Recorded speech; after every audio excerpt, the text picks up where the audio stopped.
तेलंगाना के कारगुजार वजीर आला केसीआर जब आदिलाबाद के इलाके कागज नगर में इंतखाबी जलसे से खिताब कर रहे थे, उस वक्त एक शख्स ने उनसे 12% मुस्लिम रिजर्वेशन पर अमलावरी के बारे में पूछा, जिस पर केसीआर बौखलाहट का शिकार हो गए। आप देख सकते हैं किस तरह केसीआर ने उस शख्स पर बरहमी का इजहार किया।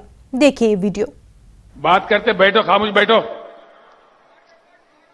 वही 12% ही बोले, खामोश बैठो, बैठ जाओ।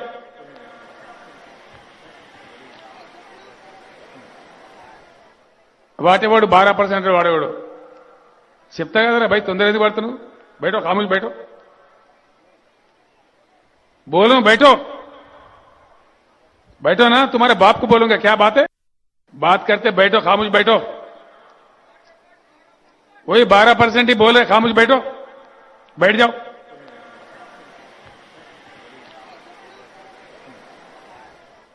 వాటేవాడు 12% వాడేవాడు చెప్తా కదరా भाई, తొందర ఎందుకు పడుతున్నావు? बैठो, खामोश बैठो, बोलो बैठो, बैठो ना, तुम्हारे बाप को बोलूंगा, क्या बात है? बात करते बैठो, खामोश बैठो। वही 12% ही बोले, खामोश बैठो, बैठ जाओ।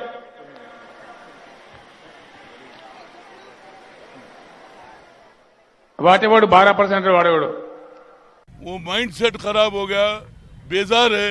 कोई एक बोला कि भाई रिजर्वेशन के बारे में क्या हुआ, रिजर्वेशन के बारे में क्या, बैठ, तुम क्या रे, मैं तेरे बोलना क्या बोले तो अवाम के साथ कितना बदतमीजी कर रहा। इससे समझ जाओ केसीआर की जो पार्टी है वो कमजोर हो गई, महाकूटमी एडवांस हो गया, जबकि कोदंडराम और उत्तम कुमार रेड्डी और उसके बाद चंद्रबाबू, राहुल गांधी एक हो गए, सीपीआई भी इसके साथ मिला। इसी वजह से हर जगह एक लहर चल रहा महाकूटमी का, इसी से उन्हें परेशान होके अवाम को भी डरा रहा। रिजर्वेशन नहीं पूछ सकते, बराबर, ये डेमोक्रेसी कंट्री है, डेमोक्रेसी में हर आदमी अपनी बात बता सकता है। अब धरना चौक हटा दिए, अब इलेक्शन में भी बात करने का बंद कर दिए, तो इससे समझ जाओ आने वाले इलेक्शन में महाकूटमी की जीत, महाकूटमी की जीत। नाज़रीन, हैदराबाद से हमारे नुमाइंदे अनीस रहमान इस वक्त हमारे साथ जुड़ चुके हैं। अनीस, आपसे जानना चाहेंगे कि मुस्लिम रिजर्वेशन पर पूछे जाने पर केसीआर की बौखलाहट की वजह क्या हो सकती है? देखिए मुनज़्ज़ा, इसे सिर्फ फ्रस्ट्रेशन ही कहा जा सकता है, क्योंकि जैसे जैसे इलेक्शन का दिन करीब आता जा रहा है, ये समझा जा रहा है कि केसीआर की मकबूलियत में कमी आती जा रही है। खासतौर पर जो उन्होंने जो मैनिफेस्टो में 2014 के मैनिफेस्टो में जो अवाम से वादे किए थे, तो वो जो बड़े वादे किए थे खासतौर पर वो पूरे नहीं हुए, जिसमें मकानात की स्कीम है और जो रोजगार का जो उन्होंने वादा किया था, और खासतौर पर जो मुस्लिम माइनॉरिटीज थे 12% रिजर्वेशन का जो उन्होंने जो वादा किया था वो बिल्कुल भी पूरा नहीं हुआ। और जब ये अवाम के दरमियान जा रहे हैं और उन्हें मुखातिब कर रहे हैं, तो वो ये समझते हैं कि अवाम सिर्फ उन्हें सुने और कोई सवालात ना करें। जब एक नौजवान ने उठकर उनसे ये सवाल पूछा, तो वो उन्होंने जो है गुस्से में आकर जिस तकब्बुर के साथ और जिस तरीके से उन्होंने जो जुमले तेलुगु और उर्दू जबान में इस्तेमाल किए हैं, वो जो है ये दिखाते हैं कि वो बहुत ज्यादा फ्रस्ट्रेशन में है। जी, और अनीस, ये भी कहा जा सकता है कि कहीं ना कहीं केसीआर आने वाले चुनाव में खुद को हारता हुआ तो नहीं देख रहे, जिसकी वजह से इतनी बौखलाहट की अवामी रैली में उन्होंने अवाम से ही इतनी बदतमीजी से पेश आए। जी हाँ, बिल्कुल, क्योंकि ये जो के चंद्रशेखर राव हैं वो बहुत ही काबिल स्पीकर माने जाते हैं। खासतौर पर ये भी कहा जाता है जो तेलंगाना मूवमेंट था, वो पूरा मूवमेंट जो है महज इनकी जो तकारीर थी, जिस तरीके से वो खिताब करते थे अवाम से, ये कहा जाता था कि वो सीधे दिल में उतरते हैं।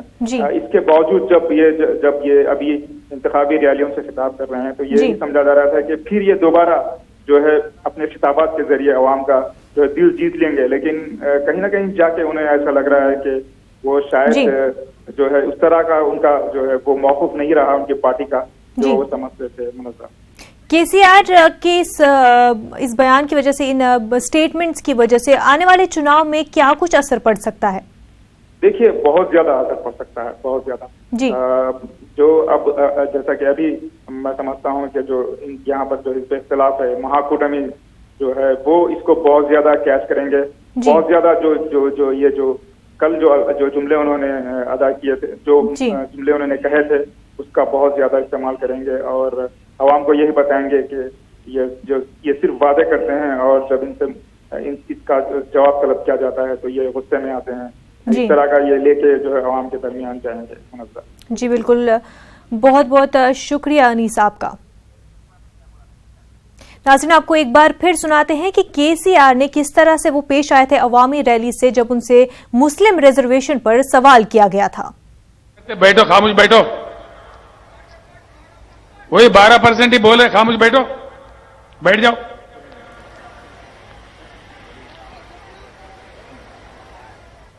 వాటేవాడు 12% వాడేవాడు చెప్తా కదరా భయ్, తొందర ఎందుకు పడుతున్నావు? बैठो, खामोश बैठो, बोलो, बैठो ना, तुम्हारे बाप को बोलूंगा, क्या बात है? नाजरीन, कांग्रेस तर्जुमान आरिफ सुल्तान इस वक्त हमारे साथ जुड़ चुके हैं। आरिफ सुल्तान, आपका खैर मकदम है न्यूज़ 18 उर्दू में। आरिफ, आपसे जानना चाहेंगे कि केसीआर का इस तरह का बर्ताव जो है, क्या ये चुनाव में हारने की डर की वजह से सामने आ रहा है?